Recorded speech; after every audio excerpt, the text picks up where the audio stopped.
در این هوای گرم آب این چشمه چقدر سرد است. این هم از اسرار طبیعت است. همیشه احوالات درون با احوالات بیرون یکسان نیست. درست مانند حالی که من الان دوچارش هستم. میخواهی از اسرار این آب بیشتر بدانی؟ ولی من آمدم که بسیاری از فیلسوفان و حکیمان قدیم درباره علت جوشش این آبها و جریان یافتن قنات‌ها و چشمه‌ها بر روی زمین بر این باور بودند که وقتی بخار زیر زمین حبس می شود، چون سبک است و فضاهای خالی فراوانی بین اجزای آن وجود دارد، به یک سو می رود و بر اثر سردی هوا به بخاری آمیخته با آب تبدیل می شود و وقتی مقدار این آبهای آمیخته با بخار زیاد می شود، دیگر زمین گنجایش حفظ آنها را نخواهد داشت. در نتیجه فشار آب زمین را می شکافد و آب به صورت چشمه‌ای بر روی زمین جاری می شود. و اگر آب فشار کافی نداشته باشد و یا جوشش لازم را نداشته باشد، آنگاه برای به دست آوردن آب باید موانع را برطرف کرد و چاهی حفر کرد.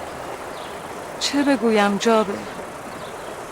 گاه در آسمان ها و میان ستارگان سیر میکنیم، گاه در زمین و میان مواد مختلف جستجو میکنیم و حالا هم در زیر زمین به کند و کاو پرداختیم. من نمیدانم چه موقع وقت آن میرسد که راستی میخواستم از شما بپرسم، مطالبی که قبلا به شما داده بودم مرتب کردی؟ آری. ملیحه،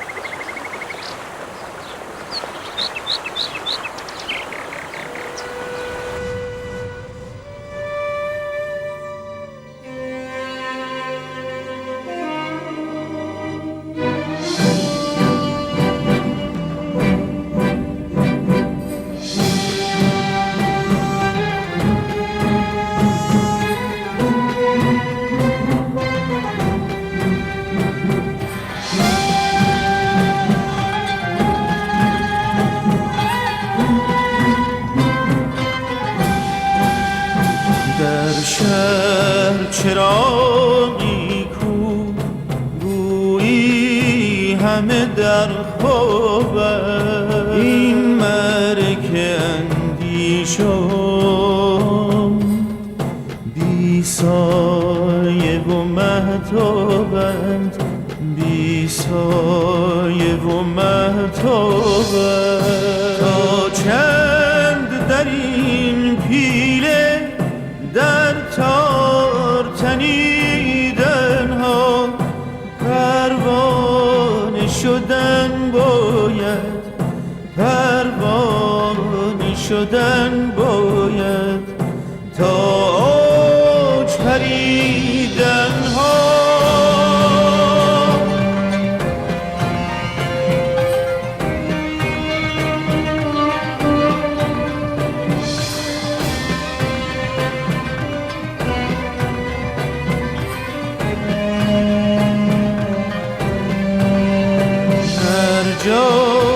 که چراغش با دست شما افروخت، با شعله خورشیدی سر تا سر شب را سوخت. تا چند در این پیله در تار تنیدن ها پروانه شدن باید، پروانه شدن باید تا اوج پریدن ها.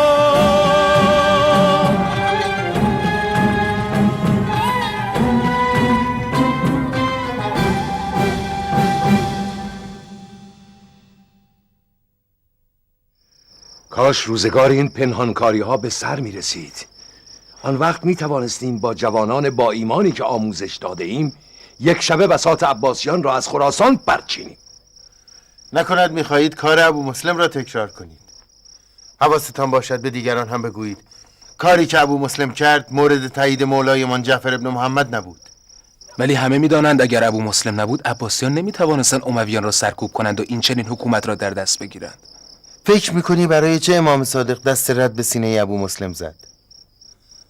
او قبل از اینکه در دسیسه منصور دوانقی گرفتار شود نزد امام رفت و از ایشان خواست تا خلافت را بعد از امویان در دست بگیرند، اما امام نپذیرفتند. پس میگویید چه کنیم جابر؟ همینطور ساکت بنشینیم تا روز به روز این عباسیان از خدا بیخبر قدرتمندتر شوند و عرصه را بر علویان تنگ کنند؟ بهترین کار در این روزگاران است که مولایم جعفر ابن محمد انجام میدهد. باید به ترویج افکار و اندیشه های اهل بیت بپردازیم، افکار و اندیشه هایی که در این بازار پر رونق مکر و نیرنگ و ریا غبار گرفتند. باید مردم را با اصل دین بیشتر آشنا کنیم. باید سنت رسول خدا را در بین مردم زنده کنیم و ریشه های آن را در جای جای این سرزمین بگسترانیم تا به درختی تناور تبدیل شود، آنچنان که نه امویان نه عباسیان و نه هیچ حکومت جاه طلب دیگری نتواند آن را از ریشه در بیاورد. اما آنچه باعث می شود این درخت شاخ و برگ نگیرد ناآگاهی مردم نسبت به این اصول فراموش شده است، اصولی که پیامبر خدا برای آگاهی دادن مردم نسبت به آنها مبعوث شده بود. امروز ناآگاهی بلای جان مردم ما شده. برای همین است که به سادگی فریب شعارهای افرادی چون ابو مسلم را میخورند و ناآگاهانه در مسیر اهداف جاه طلبانه او قرار میگیرند و به گمان به دست آوردن رضای آل محمد امویان را سرکوب میکنند که چه؟ هیچ. عباسیان را جایگزین میکنند و آنها همچنان بر ناآگاهی مردم تکیه میزنند. تا ریشه های این ناآگاهی خشکانده نشود وضع مردم تغییر نخواهد کرد. پس بهتر است با تأسی جستن از رسول خدا و امامان بعد از ایشان راه آنها را ادامه دهیم. حال این راه گاه ممکن است به فرمان حسین ابن علی به قیام کربلا ختم شود و گاه در روزگار حاضر به فرمان جعفر ابن محمد به قیام دانش و آگاهی بر علیه جهل و نادانی ختم شود.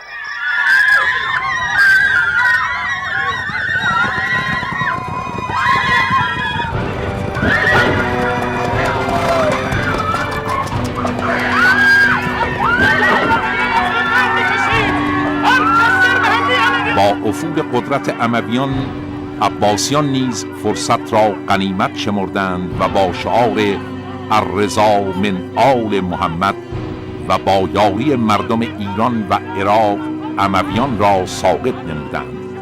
اما پس از استحکام پایه‌های قدرت خیش فشار بر دوستان و پیروان امام صادق علیه السلام را آغاز کردند و با تمام توان خیش به آزار و اذیت آنان دست زدند. همه را به بنده کشید! آی نامسلمان! آی چه مردم بیگناه را این گونه به خاک و خون میکشید؟ همه را به بنده کشید!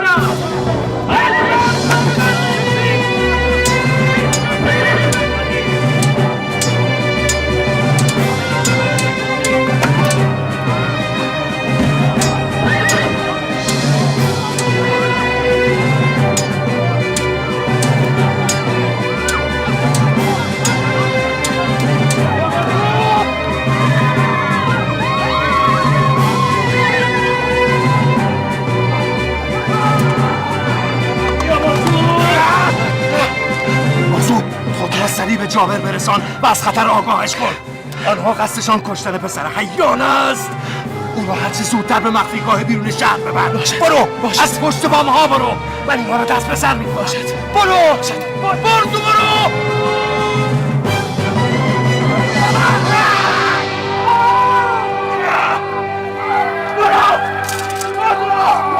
اگر همچون افلاطون کوچکترین ذره تشکیل دهنده هر عنصری را اتم یا همان ذره بسیط بدانیم، در دل آن ذره بسیط هم حرکت موجود است. حرکتی همچون حرکت ستارگان و سیارات در آسمان، حرکتی که مهمترین ویژگی هر عنصری است. پس میبینید که حتی در کوچکترین ذرات موجود در آفرینش هم حرکت ویژگی ممتاز آن است و از ایستایی و جمود خبری نیست. به گمان من این حرکت ستارگان در آسمان و حرکت ذره کوچک در دل اتم یا همان ذره بسیط شباهتی بنیادین با یکدیگر دارند. این شباهت نشان دهنده هنرمندی خالق یکتا در آفرینش این عالم است. انسان نیز برای تعالی باید حرکت کند. همانطور که قبلا گفتم انسان خود خلیفت الله در عالم اصغر است که آن هم نمونه ای از عالم اکبر است. عالمی که خلاصه ای از تمامی کائنات و موجودات می باشد. ابزار و مسیر این حرکت حکمت است. با استفاده از حکمت حرکت میسر می شود و تعالی انسان به دست می آید و این همان کیمیای واقعی است. همان کیمیایی که می تواند درون انسانها را تغییر دهد. همان که من سالهاست شبانه روز به دنبالش می گردم. در این حالت است که انسان تبدیل می شود به آنچه خداوند از آفرینشش لب به تحسین می گشاید و می فرماید فتبارک الله احسن الخالقین. در رو باز کنید.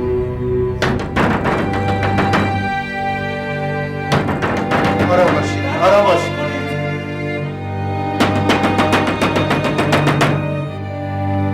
کیستی؟ منم برسو.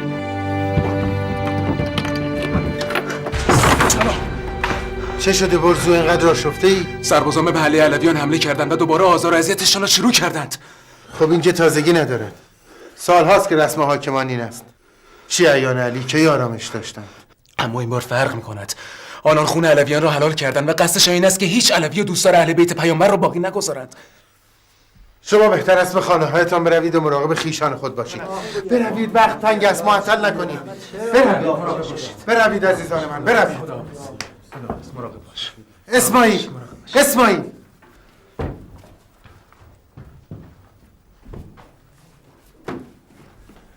این کتاب‌ها را به ابو حمزه بده. بگو جابر گفت اینها نزد تو امانت باشد تا خودم دوباره پس بگیرم. برو اسماعیل، در پناه خدا. مراقب خویش باش. تو هم بهتر است بروی. فرخ مرا مأمور کرده تا مراقب جان شما باشم تا با هم به بیرون از شهر برویم. من باید به خانه‌ام بروم. مادرم بیمار است و احتیاج به مراقبت دارد. بیشک تا کنون خانه‌تان را زیر و رو کردن و در کمین شما نشستن. رفتن به خانه صلاح نیست جابر. تنها گذاشتن مادرم در میان اشقیا صلاح است؟ باشد. پس بگذارید قدری قائل فروکش کند، سپس با هم به آنجا میرویم. نگران حالش هستم. جابر، آنها اگر سراغ مادرت هم بروند با او کاری ندارند مگر اینکه تومه‌ای شود برای به دام انداختن شما. پس بیایید به مخفیگاه بیرون از شهر برویم. بعد از آن به اتفاق فرخ با مراقبت بیشتری سراغ مادرت میرویم. بسیار خوب. برویم.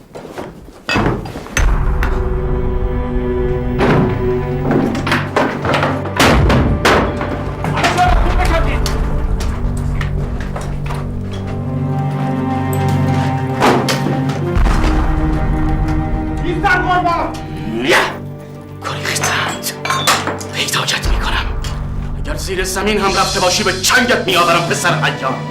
بروید! همه را خوب بکردید. هیچ چیز از نظرتان پنهان نماند.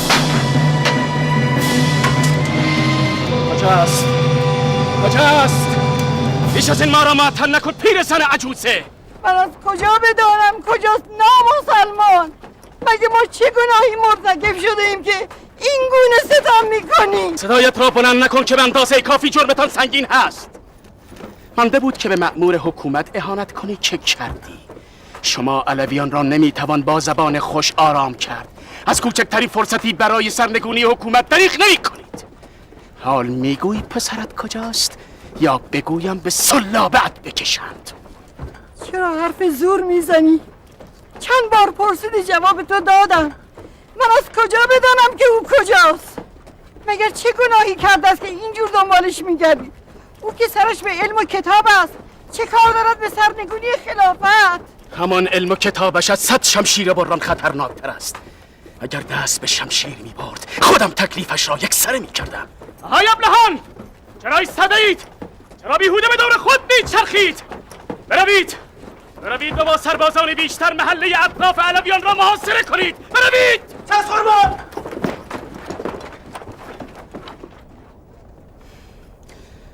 بالاخره به خاطر مادرش هم که شده می آید.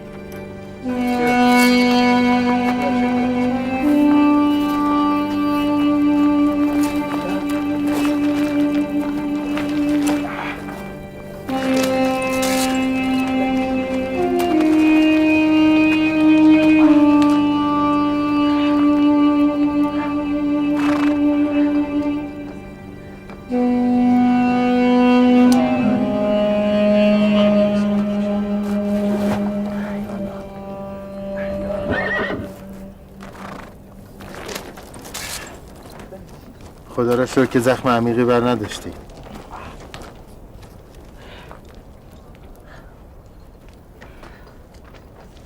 کمی درد داره.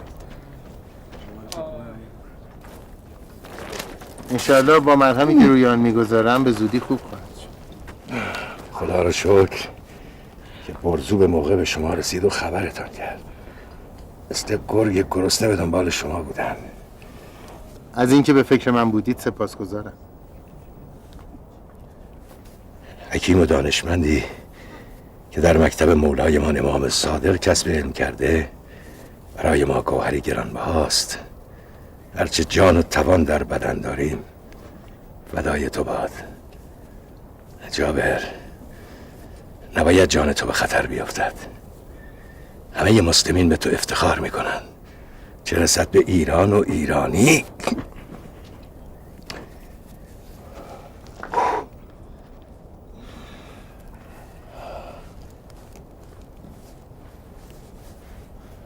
من دیگر باید بروم. نمیتوانم بیش از این مادرم را تنها بگذارم. خطرناک است جابر. بهتر از برزو را بفرستم جویای حال او شود. نه، مادرم بیمار است و تنها. دارویی دارد که هر روز برایش درست میکنم تا بیماریش را زایل کند. اگر هم خطری باشد چه برای من چه برای برزو فرقی نمیکنه. در ضمن یک راه مخفی داریم که از کوچه به سرداب خانه میرسد. بسیار خوب. حال که رفتنت ضرورت دارد حرفی نیست. برویم. برویم؟ آره. نکند میخواهی تنهایی بروی؟ پس چه؟ لزومی ندارد جان شما به خطر بیفتد. حرفها میزنی جابر. میخواهی خدای ناکرده یک عمر لکه ننگ روی پیشانی فرخ آهنگر بماند که جابر خطر کرد و فرخ تنهایش گذاشت.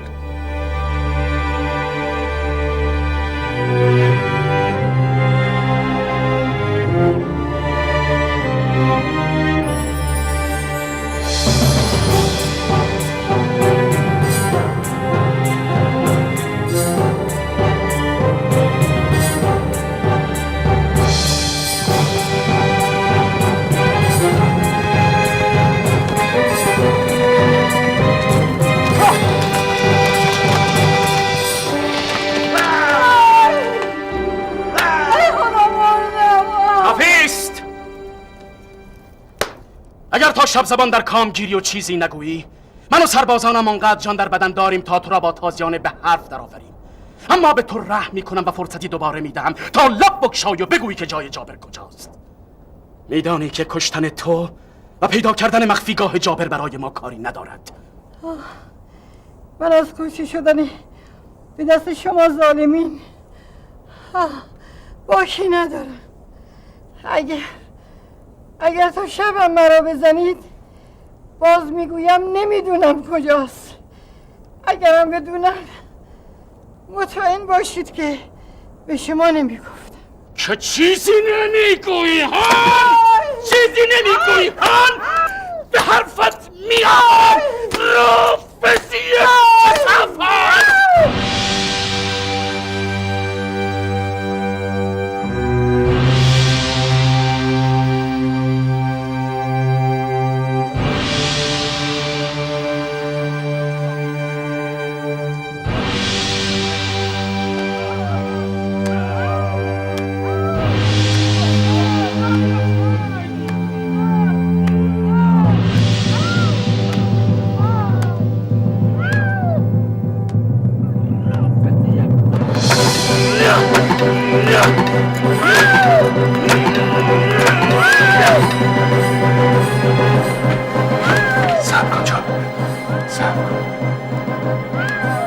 سعی کن آنها را بکشی داخل سرداب. برو.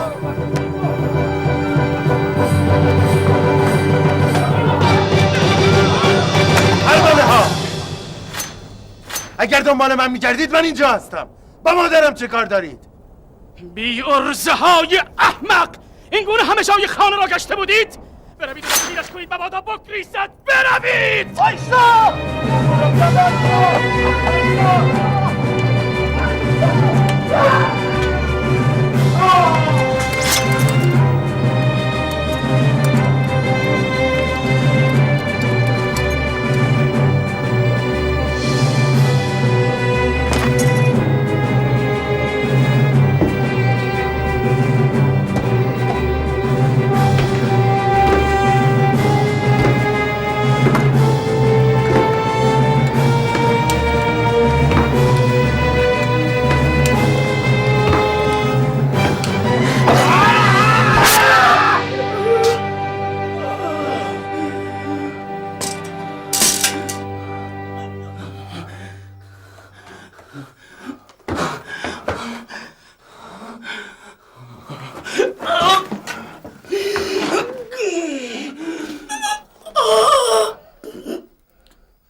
مادر، چه بلایی سرت آوردن؟ مادر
ما را در غم خود شریک بدان. دعا می‌کنیم که مورد رحمت و مغفرت الهی و شفاعت فاطمه زهرا در روز محشر قرار گیرد. بهتر است کمی گلوی خود را تازه کنی.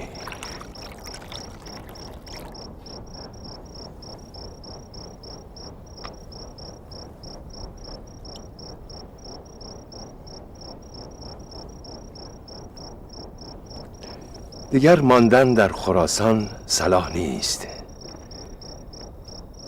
تا بیش از این مورد غارت ظالمان واقع نشدیم بهتر است راهی شویم. به کجا؟ طبرستان. در حال حاضر امن‌ترین و بهترین جایی که میشناسم آنجاست.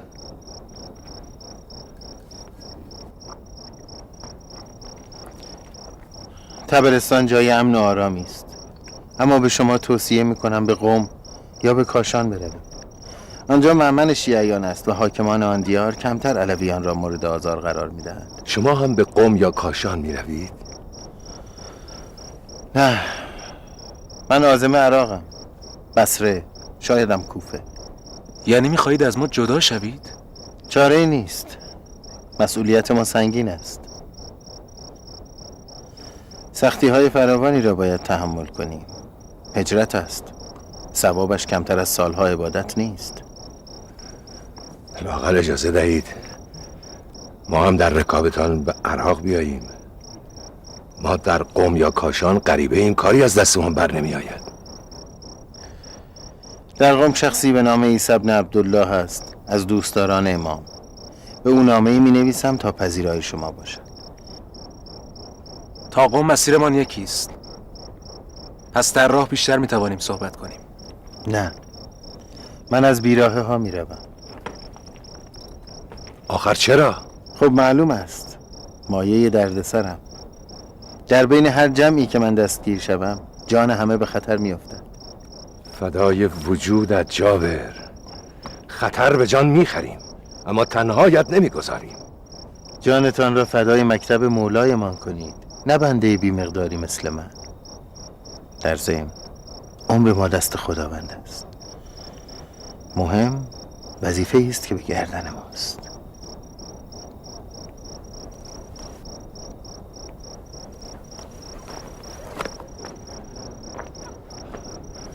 برزو، ما هم استراحت میکنیم. از فردا راهی کوه دشت خواهیم بود. به آنها هم بگو استراحت کنند. بلند شوید دوستان و یاران، بلند شوید استراحت کنید. فردا خراسان رو ترک خواهیم کرد.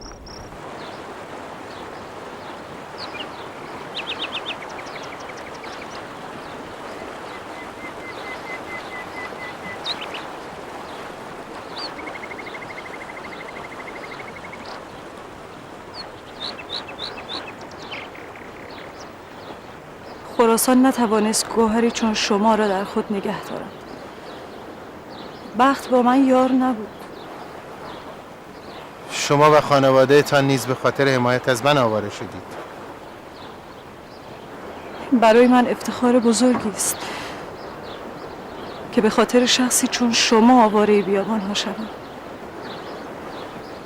منو ببخش سودابه. برای چه؟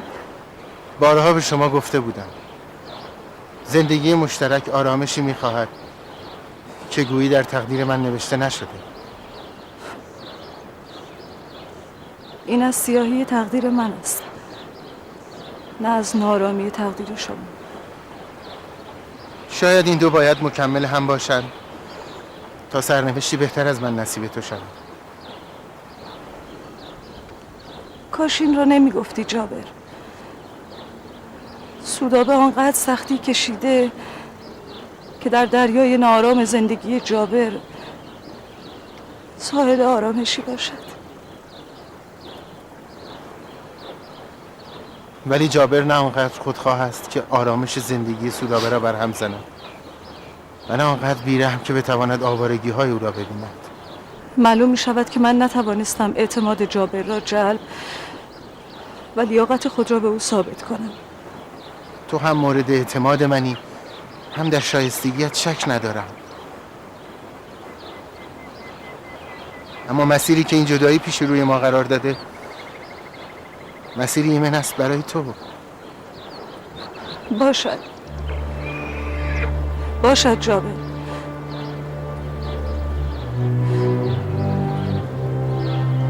تا زمانی که دوباره به ایران بازگردی منتظرت خواهم ماند.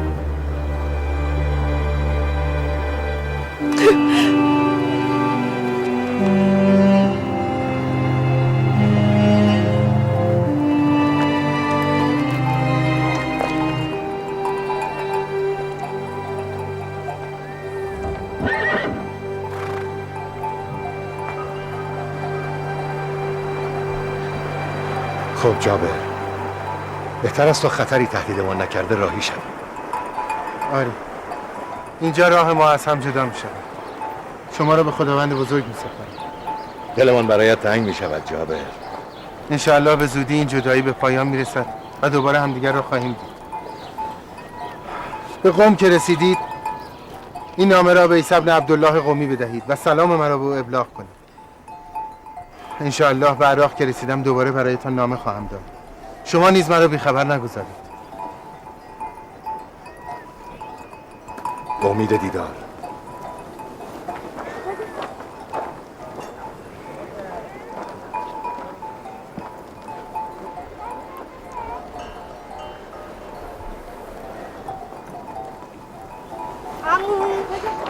عمو جابر، جانم عمو.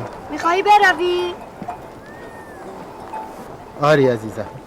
این را جا گذاشتی. این باشد برای تو. امانت را باید به صاحبش پس داد. این امانت نیست امین جان. هدیه است از من برای تو. قبول کن. هدیه را قبول کن. شگون دارد پسر. دست شما درد نکنید.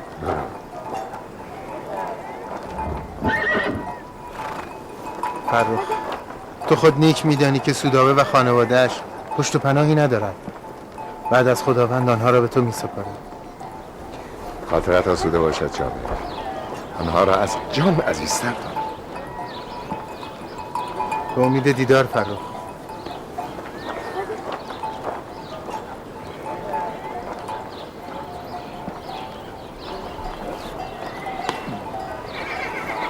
اگر مولای من را دیدی سلام ما را به او برسان. بسیار. به امید دیدار فرخ. خدا نگهدار. خدا نگهدار.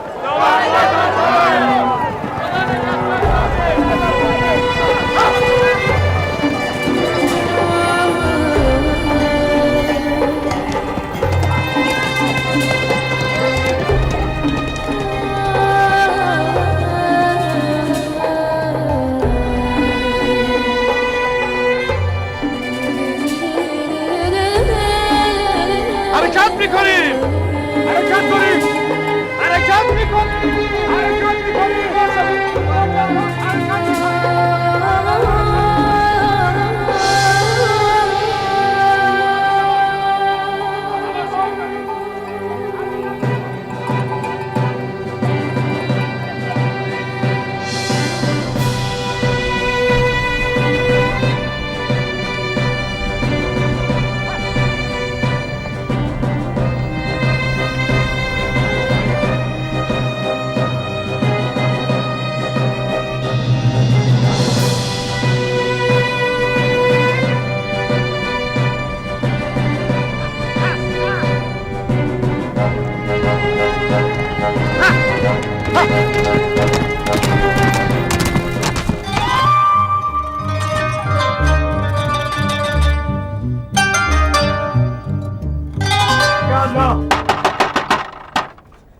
سرورم!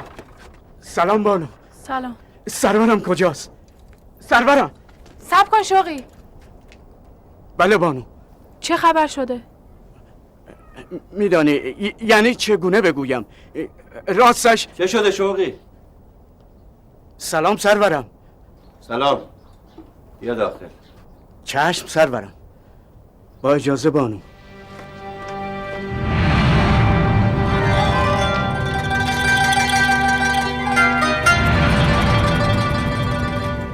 چه خبر شده؟ بگو ببینم کاروان ابو رافع رسید؟ آری رسید، ولی چه رسیدنی؟ یک نفرشان کشته شده، تعدادی هم زخمی. خود ابو رافع هم به سختی جان سالم به در برده. بعد جوری غارت شدن سرورم. مگر نگفته بودم از سمت شمال شهر وارد بصره شوند؟ پس چرا از مقابل چشم این حرامیان گذشتن؟ مگر نمیدانند راه شرق ناامن است؟ کوتاهی از جانب من نبود سرورم. اتفاقا در راه پارس که بودن پیکی فرستادم توصیه شما را با آنها ابلاغ کردن. ابو رافع با اینکه یک شبانه روز راهش دورتر میشد از همان شمال بصره آمد که شما گفته بودید. پس چرا گرفتار این حرامیان شدن؟ همین امر موجب حیرت ما شده. زبیر راهزن بیش از پیش وحشی شده. او دیگر ملاحظه هیچ کاری را نمی کند. حتی آدم می کشند. همه راه ها را گرفتند. این جوان بیرحم قبلا ملاحظاتی میکرد و حرمت ما را نگه میداشت. مدتی است مرا اندیشناک کرده. نمیدانی بار کاروان چه بوده؟ نه، ولی حبیب و خالد را فرستادن تا سر و گوشی آب دهم، یه سری هم به ابو رافع بزنم. شما هم سرورم بهتر است او را دلجویی کنید. بیگمان نگران برخورد شما. بسیار خوب، فقط مراقب باش زلفا چیزی نفهمد که ممکن است شر بپا کنن. چشم سرورم.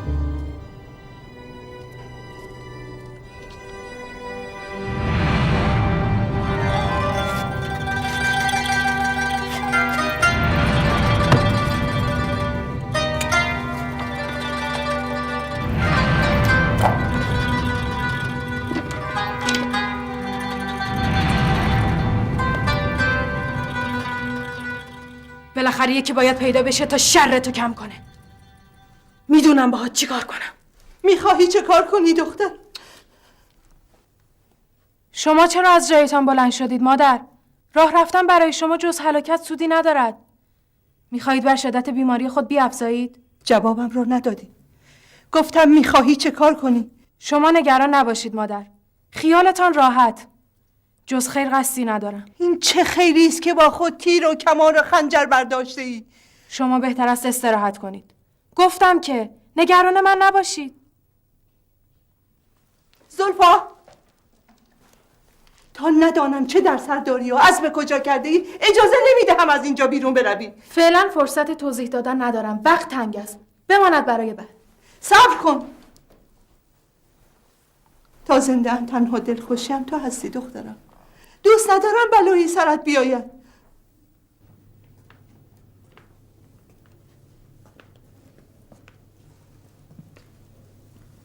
سلام پدر.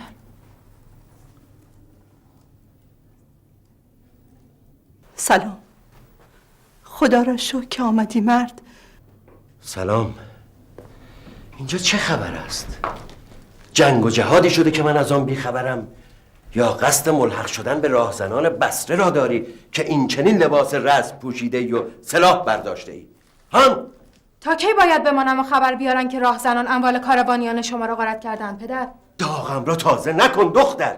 تا بوده و هست چنین بوده. حرکت کاروانها در بیابان همیشه با راهزنان گره خورده. آن هم از بیورزگی ماموران حکومت است که سر در آخر دارند و جرأت برخورد با حرامیان را ندارند. نکند آن وقت تو میخواهی آنها را مجازات کنی هان؟ اگر رخصتم دهید آری، چرا که نه؟ به جای این کارها بهتر است مراقب مادرت باشی که حال خوشی ندارد. جنگ و جهاد از گردن زنان برداشته شده است. حتی اگر مردانی برای نبرد نباشند؟ طعنه میزنی دختر؟ برویم.